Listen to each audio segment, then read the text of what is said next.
अक्षय कुमार को मारने वाला कौन बेईमान है?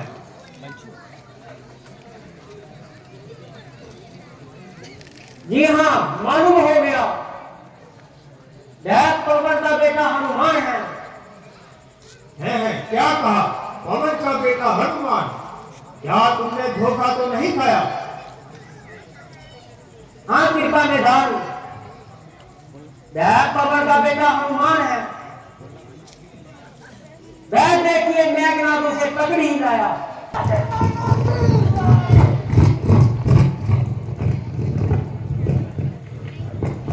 कुमार का कातिल हाजिर है, जैसी आज्ञा हो इसे दंड दिया जाए। दंड देने से पहले अच्छा है कि इसके अपराध का कारण गिरफ्त कर लिया जाए।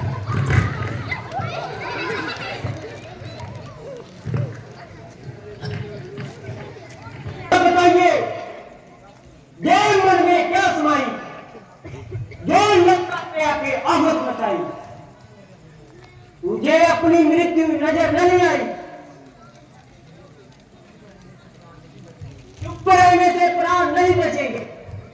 जरा मुंह खोल, कुछ और से बोल। क्योंकि बंदा इस वक्त असीर सुल्तानी है, इसलिए अरे गहरे से बात करने में भी बहुत हानि है।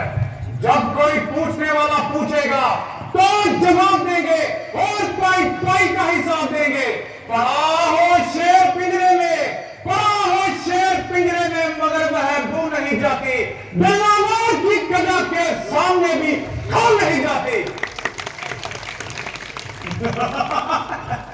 रस्सी जल गई मगर बल बाकी है। जले बल किस तरह मेरा, मुझे किस बात का गम है?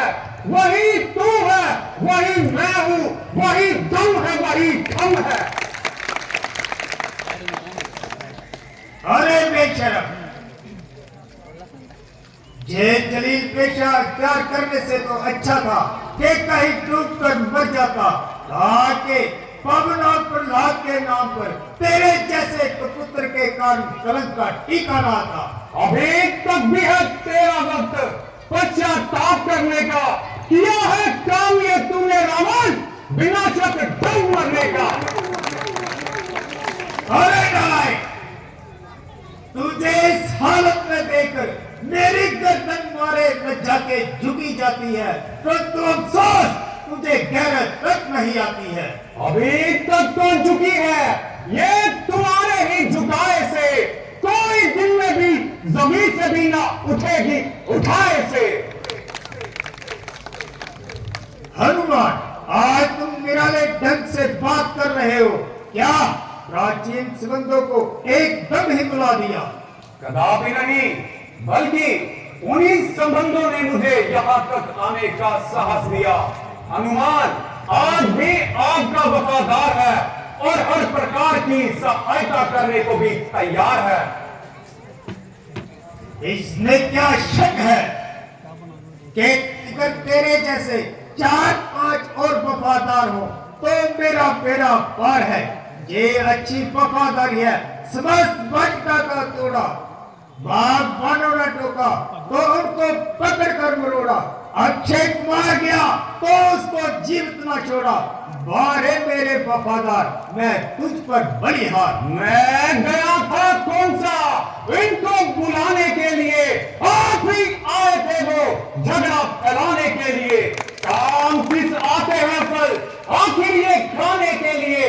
जो भागने का डर ले जाने के लिए। नाहिक कितनी बात पर ये मेरे पीछे पड़ गए। मारने आए थे मुझको, लेकिन आप मर गए। उसको कहा किसने था वहां जाने के लिए? कहा था श्री रामचंद्र जी और सुग्रीव जी ने। गया था माता सीता जी की खबर लेने। है क्या कहा? सीता की खबर? हाँ, माता सीता जी की खबर। परंतु सुग्रीव का रामचंद्र से क्या खबर? जब वह सीता माता जी को खोजते हुए ऋषिमुख पर्वत पर आए तो वहां पर दोनों ने परस्पर मित्रता की प्रतिज्ञा करके आपस में हाथ मिलाए। जिस बाली ने जिस बाली ने आपको 20 बार कैद किया, श्री रामचंद्र जी के एक ही बल ने उनको दुनिया से नापैद किया। अब आप उनके बल का अनुमान खुद ही लगा ले और जिस तरह हो सके इस आने वाली बर्बादी को अपने सर से टाले। इसका सबसे सरल मार्ग यही है कि आप माता सीता जी को लेकर श्री रामचंद्र जी के चरणों में जा पड़े और उनसे क्षमा की प्रार्थना करें।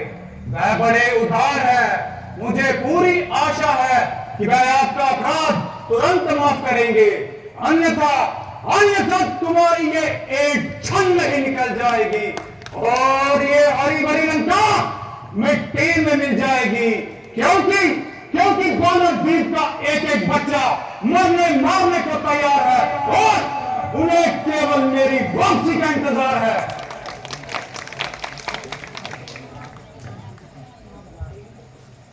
अरे नौकर, जरा जुबान को संभाल और सोच समझकर बात मुंह से निकाल। जब तू जहां पर कैद है और मेरे हाथ में तेरा स्याह सफेद है, तो क्या तुझे वापस जाने की भी उम्मीद है? सीता की आशा तो दरकनार, अब तो मैं तेरी ओर से भी हाँ बोल चुके और समझ ले कि तुझे भी रो चुके। विनाशक तुम काल के मेहमान हो चुके और इस खेल खुआई में अपनी जान को खो चुके।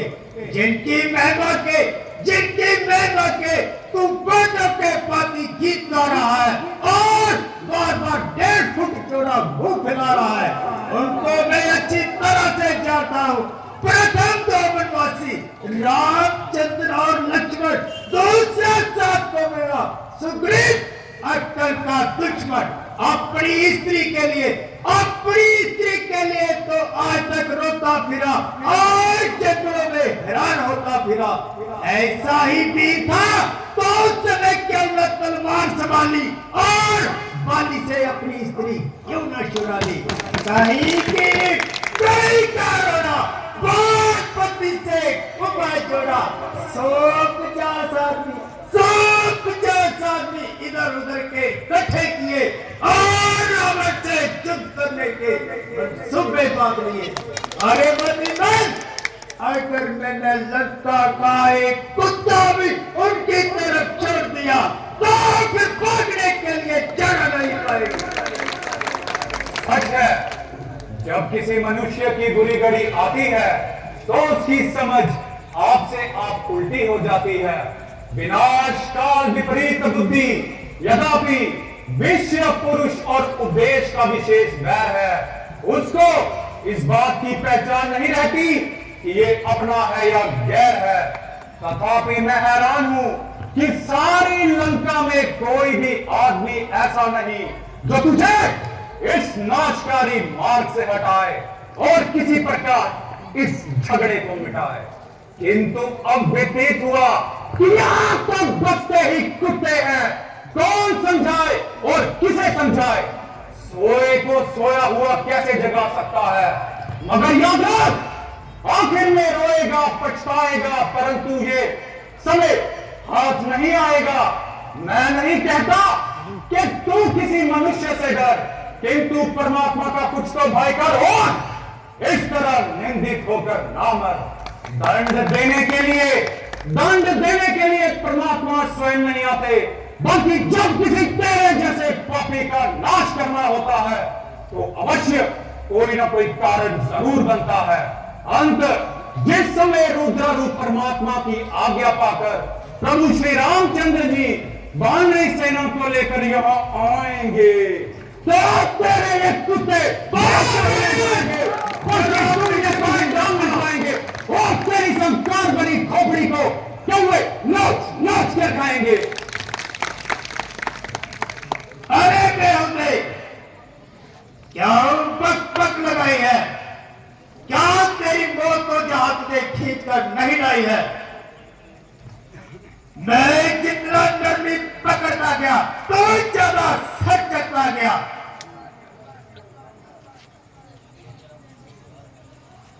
रावण, ये तेरा फिजूल ख्याल है।